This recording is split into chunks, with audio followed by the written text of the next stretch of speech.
اختیار دیا گیا کہ حضور جس کے ساتھ جس کا نکاح کرنا چاہے کر سکتے ہیں، کوئی انکار نہیں کر سکتا۔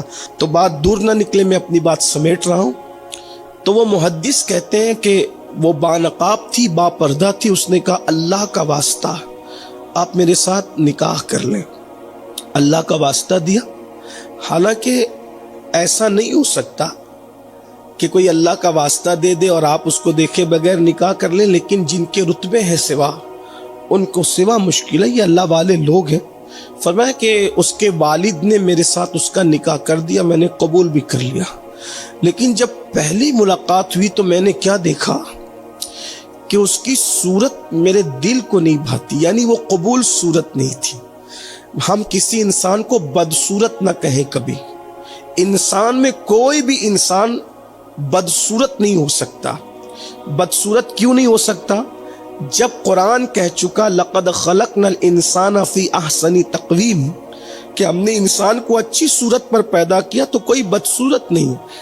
انسانوں میں چپٹی ناک ہو، کانی آنکھ، کچھ بھی ہو، اگر وہ انسان ہے بدصورت نہیں۔ ہاں، احتیاط کے طور پہ آپ اتنا کہہ سکتے ہیں کہ وہ قبول صورت نہیں ہے، من بھاتی صورت نہیں تھی۔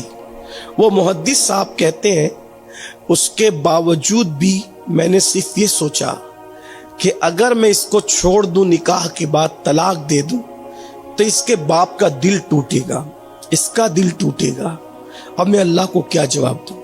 کیونکہ ان کے ساتھ ہوا تھا دھوکا، یعنی کہ ان کو اللہ کا واسطہ دے کر کے منایا گیا تھا، ان کے ساتھ دھوکا ہوا تھا۔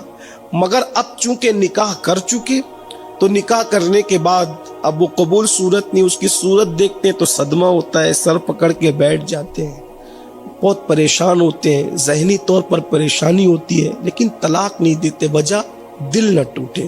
یہاں ایک بات صرف آپ سے عرض کرنا چاہتا ہوں، زندگی میں ہو سکے تو کوشش کرنا کہ کسی کا دل نہ توڑو، اس لیے کہ اللہ کے نزدیک کفر کے بعد سب سے زیادہ اگر کوئی بری چیز ہے تو وہ کسی کا دل توڑنا ہے۔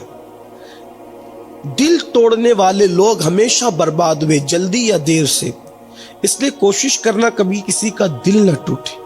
میرے امام سید اعلیٰ حضرت مجھے یاد آ گئے، دل ٹوٹنے کی بات آئی جب دوسرے سفر حج پر گئے۔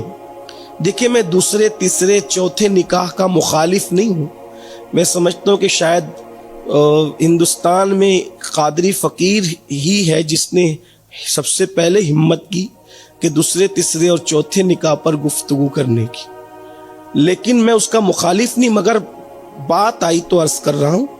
امام اہل سنت جب دوسرے حج پر تشریف لے گئے تو وہاں کے علماء آپ سے اتنے متاثر ہوئے کہ ایک عالم نے کہا کہ احمد رضا، تجھ سے پیار اتنا ہو گیا شہزادے کہ ہم چاہتے ہیں کہ جب تو چلا جائے گا تو تو بہت یاد آئے گا، تو ایک کام کرتے ہیں کہ ایسی نسبت قائم ہو جائے کہ تیرا اور ہمارا تعلق ہمیشہ کے لیے بن جائے۔ تو اعلیٰ حضرت علیہ رحمت و رضوان نے فرمایا اس کی صورت کیا ہے؟ تو اس عالم نے کہا کہ میری بیٹی ہے، پڑھی لکھی ہے، خوبصورت ہے، اعلیٰ نسب اعلیٰ حسب ہے، ہم چاہتے ہیں کہ تیرے ساتھ اس کا نکاح کر دیں، تو تم داماد ہو جاؤ گے مکے والوں کے، اور اس طریقے سے تمہارا آنا جانا رہے گا، تعلقات رہیں گے، روابط رہیں گے، یاد آتے رہو گے، ملاقاتیں ہوتی رہے گی۔